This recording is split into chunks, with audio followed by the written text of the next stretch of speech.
bridges both portions together. So we have the Jewish audio on Chabad.org. Okay, good morning. The Chumash for today, the fourth portion of the combined portion of Chukat Balak, and today being the fourth portion, being Wednesday, whenever there's a combined portion, Wednesday, the fourth portion, bridges both portions together. So we have the end of Chukas and the beginning of Balak in today's portion.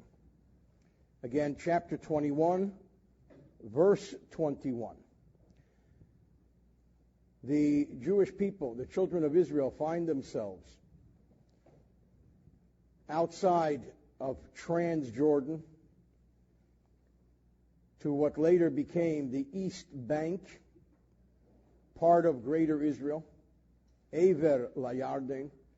These lands were once owned and ruled by Sichon, the king of the Amorites, and Og, the king of the Bashanites.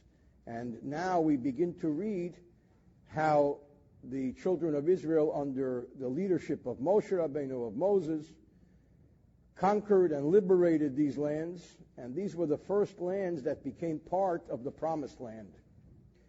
Verse 21, Vayishlach Yisrael Malachim, and the children of Israel, the Jewish people, sent messengers, El Sichon Melech Amori Lemar, to Sichon, king of Amori, saying, Rashi, Vayishlach Yisrael Malachim, Uvamakam Achar Teila Hashlichas B'Moshe. In another place, in Deuteronomy, when Moshe reminisces, it says that Moshe himself sent the messengers.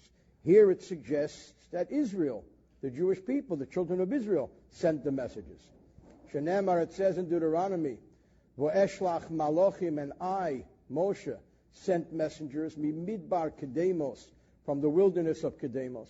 V'chein, and so also, Vayishlach Moshe Malachim, Mikodesh el Melech Edom. Moshe himself sent messengers from Kodesh, we learned earlier, to the king of Edom. Ubi Yiftachu Omer, on a parallel track in the book of Judges concerning Yiftach, it says, Vayishlach Yisrael Malachim, and Israel sent messengers el Melech Edom.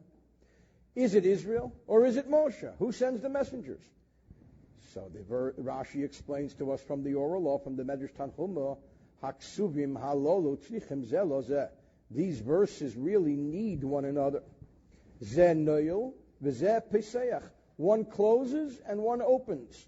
In fact, there is a principle which states that divrei Torah aniyim b'macham echad v'ashirin b'macham echad. That the words of Torah in general are sometimes aniyim, poor, meaning they're lacking detail in some places, and in other places they have a lot of detail. So the Torah is one body. One part of Torah illuminates and gives light to another part of Torah.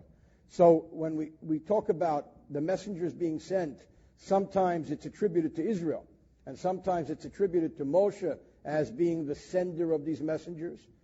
Shemoshe hu Yisrael. We're about to learn a very fundamental, central teaching in this Rashi, that Moshe is the Jewish people. The Yisrael, hey Moshe, and the Jewish people are Moshe.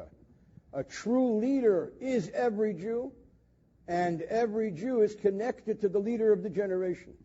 Leimar lacha, to tell you, shenosi or nesi hader, that the leader of the generation, who kechol hader, is every generation, is the entire generation, is every person in the generation. Ki hanosi hu hakel, the leader is all. So that Moshe is every Jew, and every Jew is Moshe. We talked, I think, yesterday or the day before, the idea of the Yechidah, that highest level within the soul, within the five parts of the soul, which exists within each and every Jew. That's the Moshe Rabbeinu within each and every Jew.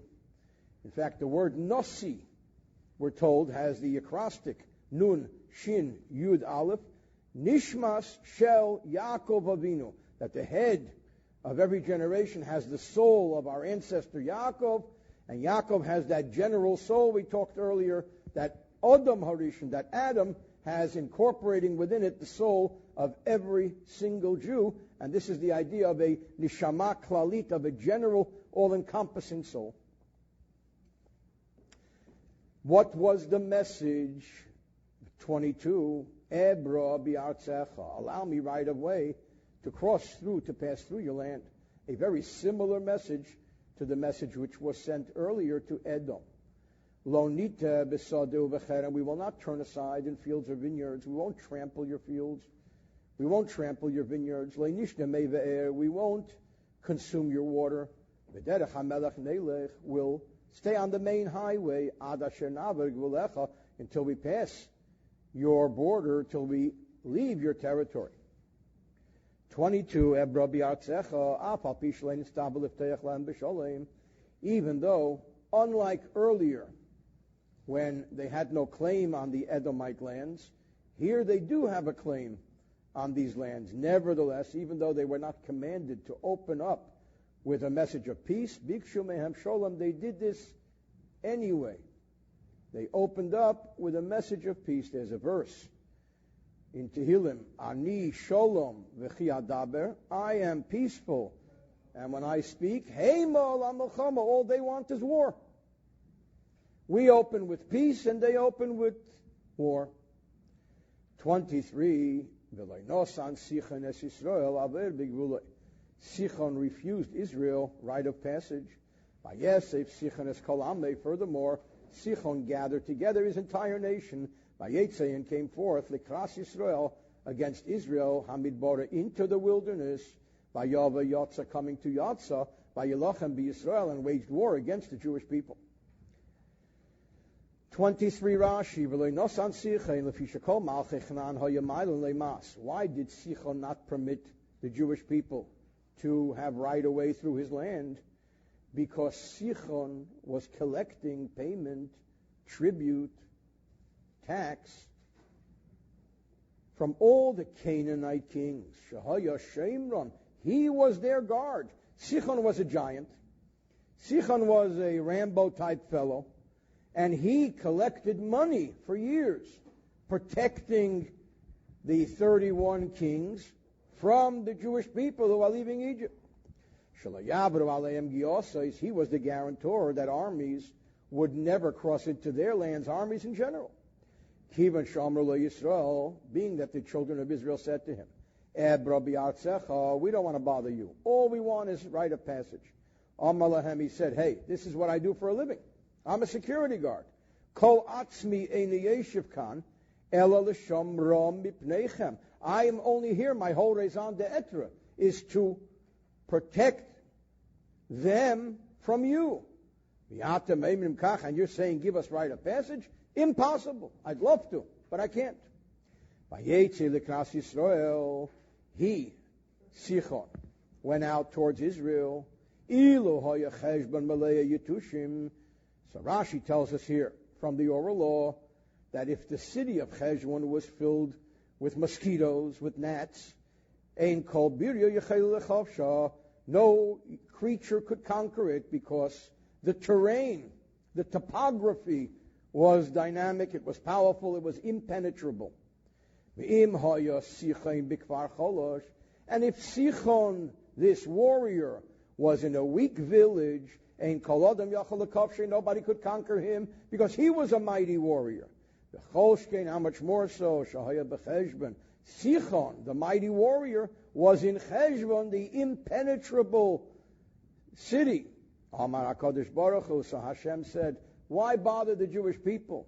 They should come into Sichon and they should struggle. Why should I trouble my children to go through so much difficulty? Lotzur, to lay siege, al kolir v'ir, on every city under Sichon. So Hashem inspired Nosan, he implanted. Believe within the hearts, kol anshe ha'machama, of all the warriors from surrounding areas. Lotzis min ha'ayores, every warrior left his city. And they all gathered together with Sichon in Yotza, V'sham noflu. So that became the front line, and that's where they fell. Misham, and from there, being that all the armies were at the front lines and the Jewish people vanquished those armies, Holchu Yisrael El Ha'orim, the Jewish people went to all the cities, Ve'inayim the Negdim, there was nobody standing up against them, Ki Ein Sham El Anoshim, because there only remained in those cities women and children, because the warriors came out to launch a preemptive attack against Israel.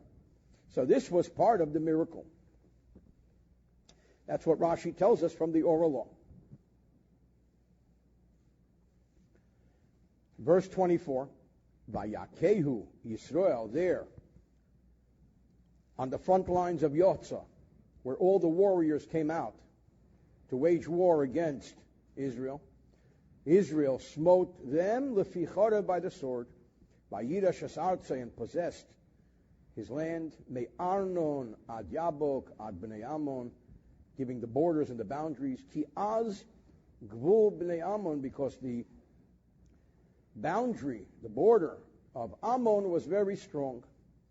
Rashi, Ki Az, what was the strength? U'mal choskei hasrosei shel HaKadosh Baruch Hu, the admonition of Hashem, she'omer lahem al titzureim, Hashem said, don't harass them. See, we have two kingdoms, Ammon and Moab, who are descendant of Lot, Abraham's brother-in-law. In Lot's merit, the Jewish people were told, don't harass Ammon and Moab unless they attack you. So that was the strength of Ammon, is that the Jewish people were told not to initiate any attacks against them. Verse 25, Vayikach Yisrael eis kol ha'orim ha'ela. So Israel took and conquered all of these cities. Vayeshev Yisrael, and they dwelled b'chol orei ho'amori, in all of the Amorite cities. Again, where is this? On the east bank of the Jordan River, in what today is Jordan, part of greater Israel. Becheshbon or b'chol b'nei Seha, in Cheshbon, which was the capital, or b'chol b'nei Seha, and all of its suburbs. 25, b'nei Seha, the word b'nei Seha means daughters. It's a poetic word suggesting suburbs. Kforim hasmuchim la, daughters, meaning villages close to the city. And here he goes on to say, Ki, because Cheshbon, the city of Cheshbon, Ir was the city of Sichon Melech Amori, of Sichon, the king of the Amorites. Vehu Nilcham, how did he get Cheshbon? Wasn't this Moab? So now we learn a little history, that once upon a time, Sichon waged war b'melech Moab Horishon, with the first king of Moab, with Bush the Alter, with the first king of Moab. Vayikach es kol ha'artze miyodeh, he took his whole land from him, ad Arnon. So what used to be Moab now became Amori. Therefore the Jewish people could wage war with the Amorites, because it's only against the Moabites that they were told not to initiate war. But Sichon, so to speak, purified Cheshbon and the surrounding communities, making it no longer Moab. It now became Ir Sichon, the city of Sichon, Amori. So the Jewish people were able now to deal with Sichon. Vehu Nilcham 26. Why does the Torah need to tell us the history of the wars of Sichon, the king of Amori? He fought Moab. He didn't. Who cares? This is very important, because it says, Al Totzeres Moab, don't harass Moab. V'Cheshbon Misham Moab Hoisa, and the capital Cheshbon belonged to Moab once upon a time. Kosablonu, so the Torah tells us, Shesichon Lekacha Mehem, that Sichon took Cheshbon away from Moab, Al Yodai, and through him, Tohar al Yisrael, it now became permissible for the Jewish people to deal with Sichon, because Sichon is not Moab. Sichon is not a descendant. The Amorites are not descendants of Lot. Miyodo, from his hand, literally, means symbolically, Mirshusei, from his possession. Famous verse, 27. Al Kain Yomru Hamoshlim. Therefore, the poets would say, and who were the poets says Rashi, Bilam and his father Beor, they were the poets who spoke words of magic. They were the prophets who used words for curses and blessings. They are referred to as the Moshlim, the parable sayers. So those who spoke in parables would say, Bo'u Cheshbon, come to Cheshbon. Tibone v'sikonen ir Sichon, let the city of Sichon be built and established. There was the joke after the 67 war. Come to Israel and see the pyramids. So come to Cheshbon, because now Moab has become Cheshbon. That's what the poets would say. Rashi al Kain aloisa mechama, because of that war. Shanilcham Sichon b'Moab, when Sichon waged war against Moab. Yomru hamoshlim, the parable sayers, the parable speakers. Bilam, it's the prophet Balaam. Shenemar b'vayisam b'sholah, he took up his parable. Hamoshlim, the parable speakers. Bilam u'Baor, Bilam and his father Baor. Bilam went into his father's business, as we will learn. V'heim omru, and they said, Bo'u Cheshbon, come to Cheshbon. Shalehoya Sichon yachal kavsha. What does Bilam have to do with this? Bilam is the one whose curse made Sichon vulnerable. Made Cheshbon vulnerable, allowing Sichon to conquer it. V'holach v'sochar as Bilam l'kalei, because he was unable to conquer it. He went and took a contract with Bilam that he should curse Cheshbon, and in fact, they were able to conquer it and overrun it. Balak, and that's why we read soon that Balak said to Bilam, Kiyodati, because I know those whom you blessed are blessed, and those whom you curse are cursed. I know that the Moabites, we the Moabites, had bad experiences because you cursed us and you blessed Sichon, and Sichon conquered us. Tibone v'sikeinen Cheshbon, let Cheshbon be built b'shem Sichon, in Sichon's name, liyasirei, to become his capital. There's a deeper interpretation. Chassidus talks about this and other places. Verse 27, Al Kain Yomru Hamoshlim. Therefore, the word Moshel means rulers. The rulers say. Who are the rulers? Hamoshlim beyitzram. Those who rule their evil inclination. Therefore, those people who have self-control, they say, Bo'u Cheshbon, let's go take an accounting. You've got to sit down and take an accounting. You've got to ask yourself some honest questions.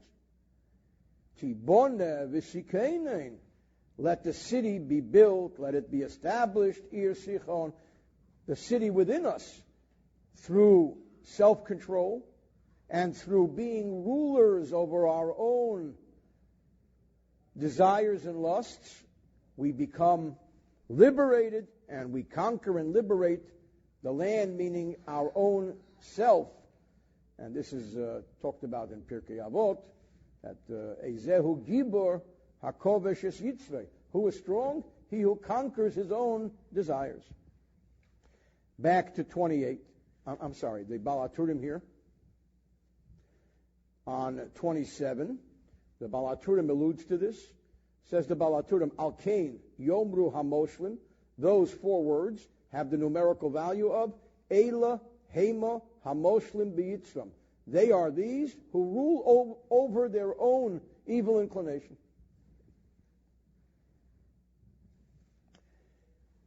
(28) So the parable speakers and the poets say, referring to this war that was waged by Sichon against Moab once upon a time, Ki eish yotza mecheshbon, because a flame came forth from Cheshbon lahava, a burning flame, mikirya Sichon, from the city of Sichon, ochla, consuming ore, the ore of Moab, Bale Bomis Arnon, the lords of the high places of Arnon. So there was no longer Or and Moab. It all became conquered and liberated by Sichon. Yesh Yotza Mecheshbon Mishakov Sichon when Sichon conquered it. Ochla or Moav Shem Esa Medina. The name of that country, Kori is called Or Beloshen Ivri, or Lechayis Beloshen Arami, and Lechayis in Aramaic. Or Moav, or Shel Moav, or of Moav. So the poets would say, or Bilam in his curses say, O Lecha Moav, woe is to you Moav. Avadita Am Kimosh, you are lost, O people of those who worship the god Kimosh. It was the name of their god. Nosan, he has given Bonov to his sons, Platim, he has transformed them into fugitives. Obenesab and his daughters Bashvis into captivity, all serving the Melech, the king, Amori of the Amori, Sichon. So that Moab is lost to Sichon. Eilecha Moab, woe is to you Moab, Shekilulu es Moab, because Bilam Beor, his father, cursed Moab, that they should be handed over into his hand. Kimosh is Shem Elohei Moab, the name of the god of Moab. Nosan, Hanesan, he who gives as Bonov, shall Moab, the sons of Moab, Platim as refugees, fugitives, Nosim Platim Mecherev, fleeing from the sword, vs. Blesav and his daughters, Bashvis into captivity. He goes on to say in this poetic recount of history, Vaniram and their kingdom, Ovad, Cheshbon, perished, Cheshbon is lost, Ad Divon, the reign of Divon, Vanashim ad Nofach, and we've laid waste even to the place called Nofach, Asher ad Meidva, which reaches unto Meidva. Again, reminiscing what once was and what no longer is. Vaniram Ovad, Malchus Shalohem, their kingdom, Ovad Cheshbon ad Divon, Malchus Ve'el, the reign and yoke, Shehaya Moab, which Moab once had. Becheshbon, Ovad Misham, lost from there. Bechein Adibon, Targum Shasar Ad, Klemer Sar Nir Midibon, the kingdom was removed from Divon, near Loshen Malchus kingdom, Va'el Mem Shalas Ish, the yoke of the reign of a person, Kemei Leman Hayes Nir LeDavid Abdi, that there be a kingdom to David my servant, a verse in Malachim. Va'nashim Shin Degusha, the Shin has a dot. Loshen Shmomo, that means it's a double Shin, laid waste. Kach Yemru HaMeshlin, this is what the parable speakers would say, Vanashim Esa, we laid waste to it. Ad Nofach, Heshimenum, Ad Nefach, we've laid waste until Nofach. The Balaturim says on 30, Asher Ad Meidva, the word Asher, there is a dot on the resh, meaning take away the resh. What do you have left in the word Asher if you take away the resh?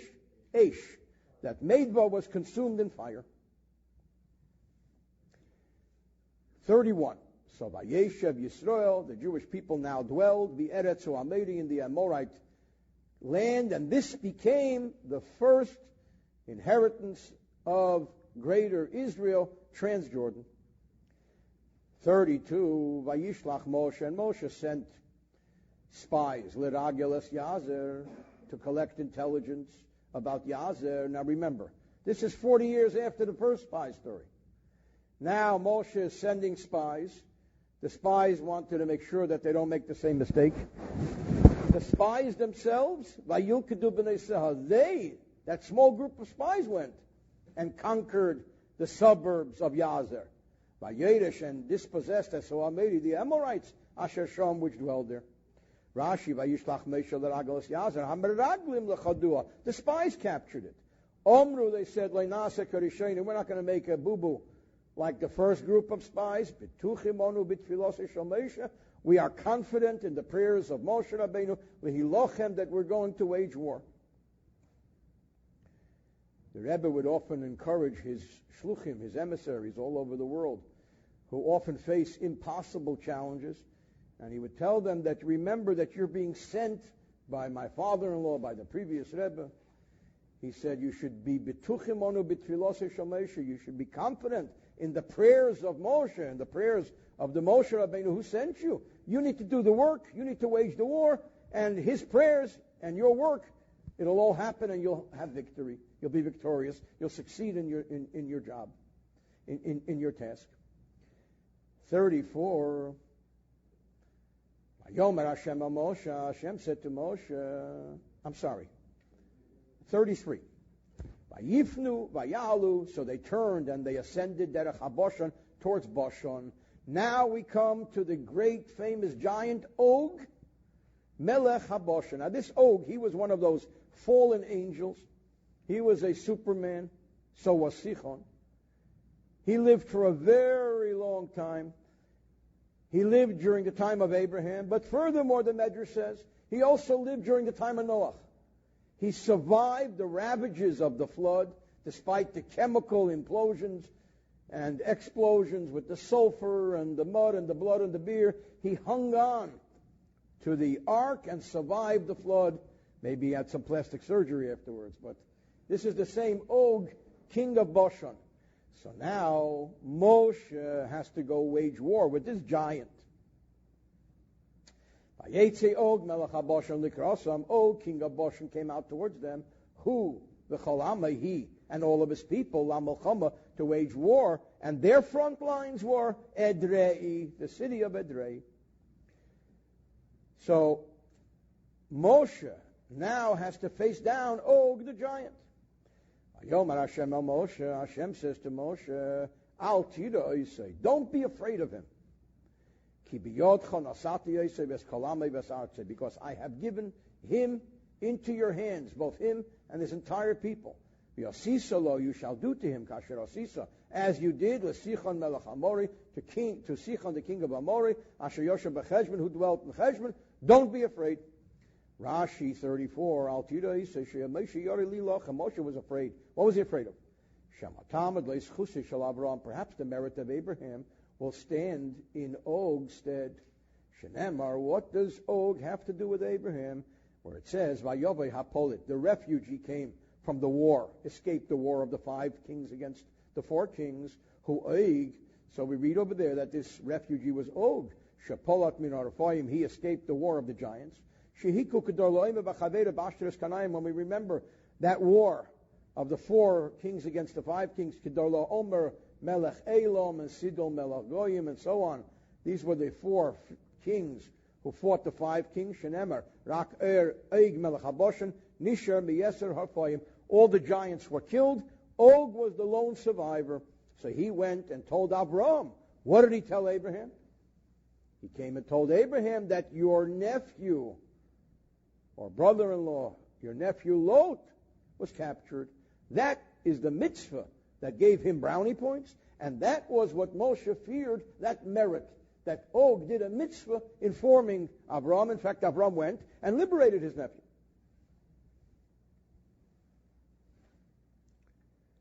Verse 35, Vayaku also Vezbona Vezkalame, so they smote him, Og, and his sons, and all of his people.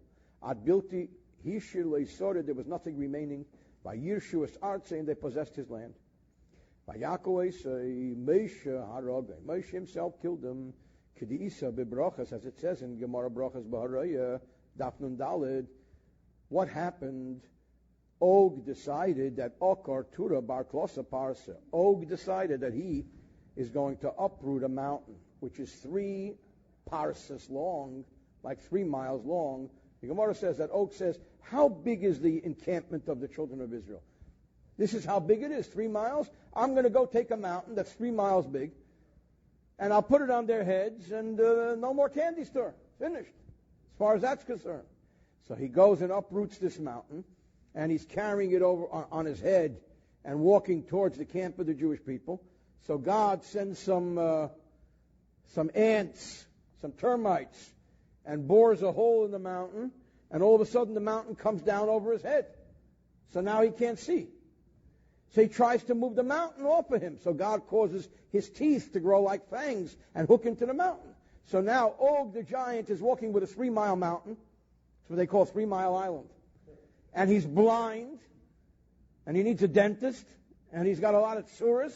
And Moshe sees him, and the rest is history. So that's the allusion to this story in Brachas Nun Daled, and brought down in the Medrashim. The great miracle of the demise of Og, king of Bashan.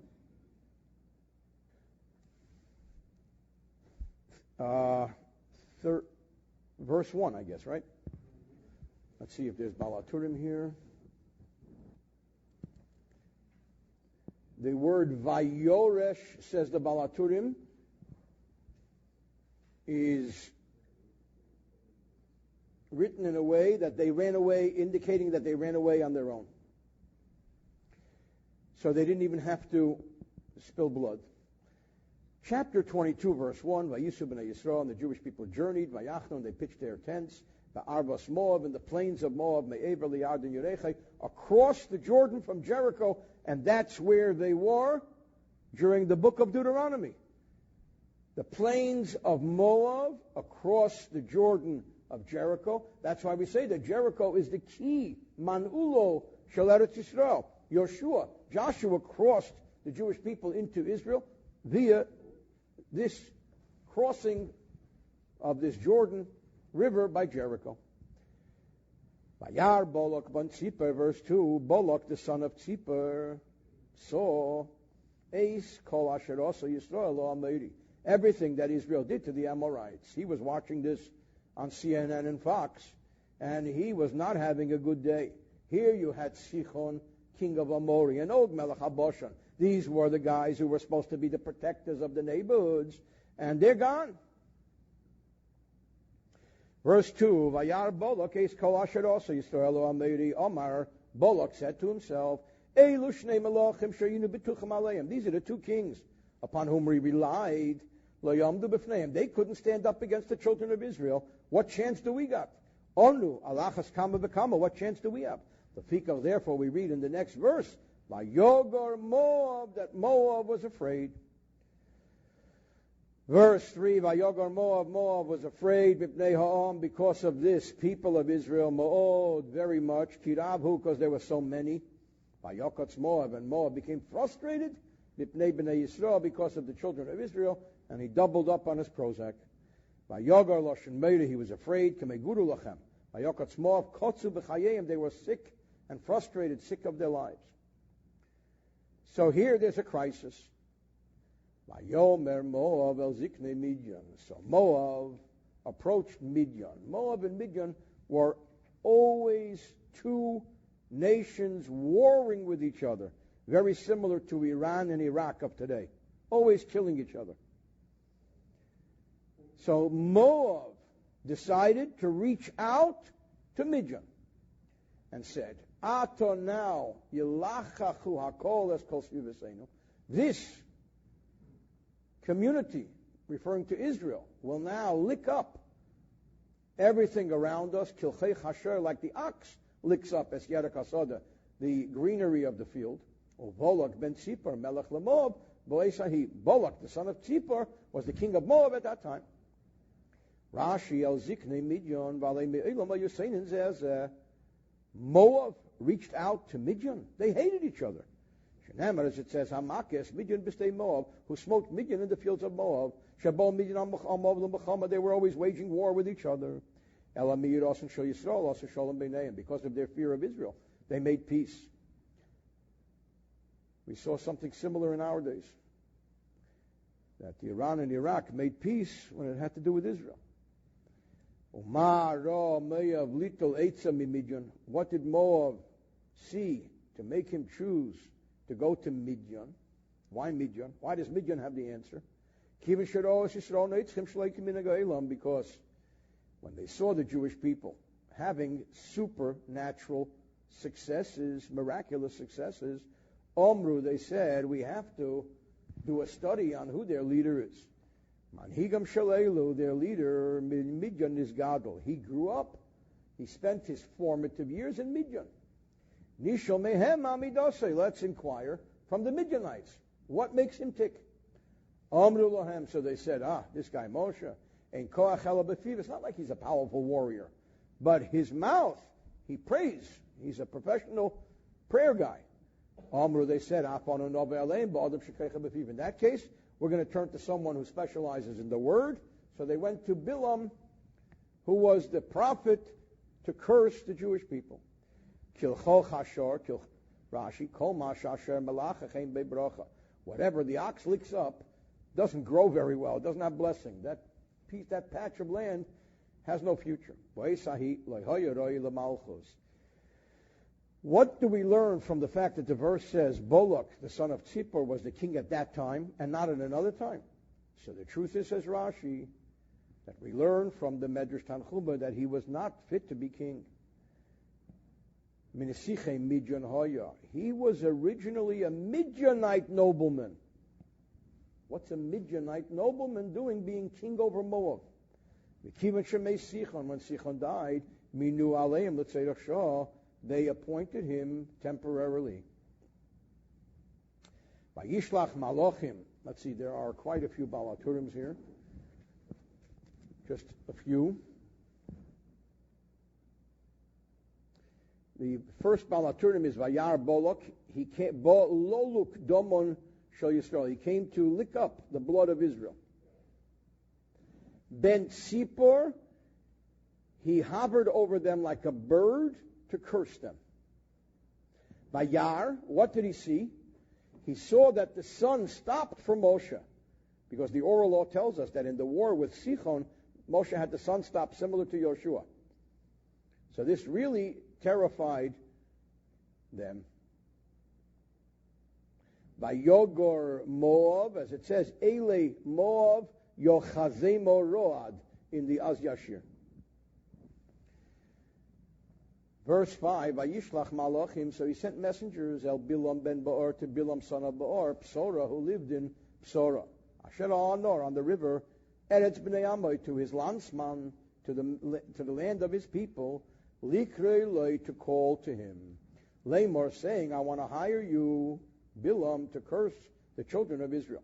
What's the message? Hine am yatzah miMitzrayim. Behold, this nation came forth from Egypt. Hine chisas ein oretz. They've covered the face of the earth. V'u yeshiv mimuli, and they're in my neighborhood. Pseida. What is pseida? Kishulchon nizeh, like a banker. Shahakol meritzin le'mos. Everybody sends the banks their money. Kach kol malachim meritzin le'igraseyim. Bilam was the spiritual banker. All the kings sent him their letters and their documents and their requests. Well, if Pshute Shel Mikra, according to the simple interpretation, Kach Shemokim, that's the name of the place.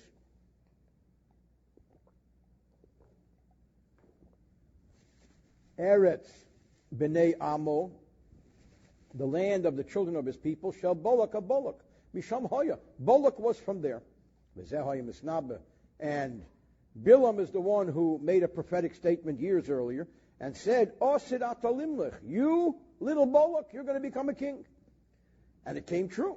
So he sees the guy is powerful. If you might ask in this famous Rashi, why would the Holy One, blessed be He, Hashem, cause His divine presence to dwell al goy, on a member of the nations of the world, who was a Rasha, who was a wicked person? Our sages say that Bilam had tremendous potential. Bilam had equal potential to Abraham. There's a mission in Pirkei Avos comparing Bilam and Avraham Avinu. Bilam had tremendous potential like Moshe, but he made wrong choices. So the question is, why would God give him this tremendous prophetic ability?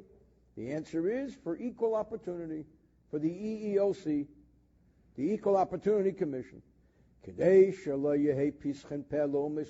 order that the nations of the world should not have an excuse to open their mouths and say, do you know why we weren't God-fearing? Because we didn't have leaders like Abraham, like Isaac, like Jacob, like Moshe. If we had prophets, we would have returned and taken the correct path. So Hashem established prophets for them. And the prophets broke down the fences of decency. Because after the flood, the nations of the world decided to act in an appropriate manner relating to intimacy and relationships. And in the end we see that Bilam comes and gives the Midianite Moabites advice to send their daughters out as harlots to entrap the Jewish men. This is not something a prophet would do. The calling was his, and for his benefit, because Balak offered Bilam tremendous amounts of money. A nation came forth from Egypt, and if you'll ask, what business is it of yours? How does it harm you? They covered the face of the earth, referring to Sichon and Og. They were our guardians. They stood up against them, and killed them. The word mimuli is missing above. They're very close to cut me off, which is what that word also means. I will cut them off. Verse 6, and now says Balak the king to Bilam in his message, please come. Orderly curse on my behalf. This people, because they are more powerful than I am, ulai, perhaps through your curses, I will be permitted to smite them, and drive them from the land, because I know from experience. Whoever you bless is blessed.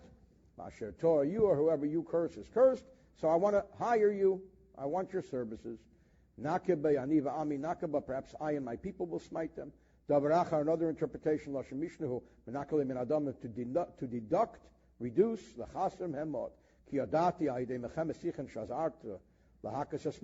remember when you helped Sichon smite Moab. We talked about this earlier. The Balaturim here says, Bilam ben Baor Psora, El Bilam ben Baor Psora. This all has the numerical value of Zehu Pesach Halemis. They specialized in interpreting dreams. Hine Am Yotza, the word Hine has the numerical value of 60, referring to the 60 times 10,000 to 600,000. Lecho Lamid Chof Hay, the Hay refers to the four banners, and the multitude of Egyptians who are like the tail of the four banners. Ora li, he says. Look at the fourth and fifth word in verse 6. Va'ata lechono ora li. I translated it as curse for me. Says the Balaturim, a Freudian slip, curse me. Because in the end, that's what happened. Bilam cursed him.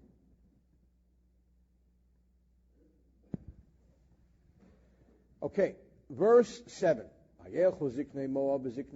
the elders of Moab and Midian took this message and went. And they had all kinds of divination with them. In case, as we learned, Bilam will say, I left my suitcase with my bag of magic tricks home. They brought whatever it is that they can think of. Bilam, and they came to Bilam by Dabrei, and they spoke unto him, Dibrei Balak, the words of Balak. Rashi Yuksam Biyodam, Kominik all kinds of instruments of divination. Shalayemri shouldn't say in Klitesh Mishimi, I don't have my magic tricks. Davaracha Kesem Zen Notl Biyodam Zikne Midian. They made up a sign. Omru, the elders of Midian, said to themselves, we're going to make a deal. Im we're going to ask him to come with us. We're going to offer to hire him. If he's going to come the first time, then we believe that this could help. But if he's going to procrastinate, say, ask me tomorrow, stay here, we'll see, we'll take a look, we'll see. Ein Beideelis, the sign is that it's not going to help us.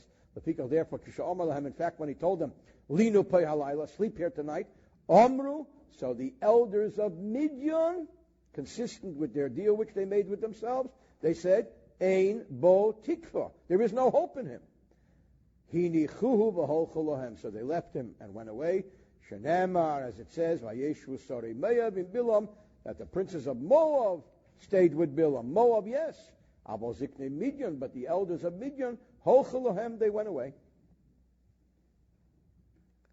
8, Vayemer Alehem, and he said to them, Bilam said to the elders, Linu Poyalayla, why don't you sleep here tonight? And I'll respond to you, depending upon what God says to me. Moab in Bilam, so the elders of The ministers of Moab stayed with Bilam, but the others obviously went home. Lino Halayla. Why at night? So Bilam is telling them that Einu HaKedesh Sheda Olav Ela Balayla. The divine spirit only dwells upon him at night. V'chein. Similarly, we find L'chol Nevi'ei Umas Ha'olam, to all of the prophets of the nations of the world. V'chein, when God appeared to Lavan, Jacob's father-in-law, B'chalei Malayla, in a night vision. Shenamar, as it says, Vayovei Elokim Lavan Arami B'chalom Halayla. Why at night? So the Medrash brings down this parable, like a man who has a concubine. He goes there late at night, in hiding. He doesn't want anybody to catch him in Argentina. So, similarly speaking, Hashem has to appear to the Gentile prophets because of equality. But it doesn't mean he has to go in broad daylight.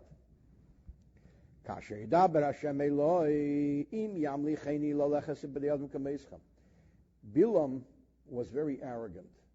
So Bilam is speaking arrogantly to these people. He's saying, well, see, if God says I can go with people of your stature, maybe I need a higher level ministerial delegation. Shema ein kvede l'siti, perhaps it's not God's honor to allow me, to permit me, la'alech, to go, elim sodom gedolim mikem. I need a higher level of representation. You know, in politics and diplomacy today, when one country reaches out to another country, it depends at the level of the diplomatic attaché who comes. How high are they, and so on. Vayesh v'loshen akova, meaning to tarry, to wait. Verse 9, Vayovei Elokim el Bilam, so God appears to Bilam, comes to Bilam, Vayomer, and he says, Mi ha'anoshim ha'ela imach. I see you got company. Who are these people? Mi ha'anoshim ha'ela imach. I mean, God has to say to Bilam, who are these people? God knows everything. La teiseba. God wanted to cause Bilam to fall into this trap. Omar, so Bilam says, God is asking me? Pamim she'ein hakol goli lefonav. This means that sometimes he doesn't know everything.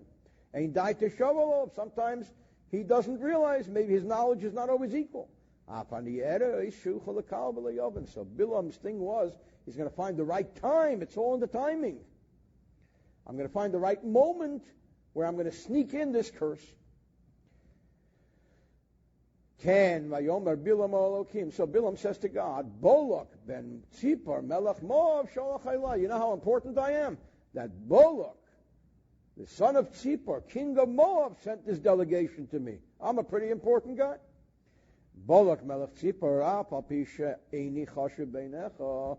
The innuendo is here between the lines, even though I, Bilam, may not be worth anything in your eyes, God. You look down upon me. You sneak here at night. Chashuv ani beinei hamalachim. I'm pretty important in the eyes of the greatest kings. What is the message? What does he want from me? 11. Hine ha'am hayetzim mitzrayim. Behold, this nation who comes forth from Egypt by Chas, Esein ha'aretz, who covers the face of the earth. Ato now, the chakov aliyoseh. The request is, now please come and curse him from me. Ulai uchal lilachem bei. Perhaps through this I can wage war against him. Begedashtiv, and drive him out. Kabali zekashem ma'orali. Kava is even worse than ora. Shunekiv u'mefarish begedashtiv min ha'elam. I can drive them from the earth. Balak loyomar ela. Balak's intent was vagoshenim min haaretz, to drive them from the land. Einim bak shalasiyim me'alai. But Bilam hayaseinim yesim mi Balak. We see here that Bilam despised the Jewish people even more than Balak despised the Jewish people. He said, I would like to remove them from the world. Okay, with God's help, continued mañana. Huh? 12? I'm sorry, I skipped the verse. Vayomer Elokim el Bilam, and God said to Bilam, Lo selechim mohem, do not go with them. Leisoed esa'om, do not curse the people. Kivoruchu, because the people are blessed. You can't curse a blessed people. Leiselechim mohem, Amar le, he says, Imkain, in that case, Akal lim, can I stay here and curse them? Amar le, leisoed esa'om, don't curse them. Amar le, Imkain avorchem, maybe I should bless them. Amar le, he says, they don't need your blessing, they're already blessed. Einem tzrichim lebir koscha. Ki baruchu, they're blessed. Moshel.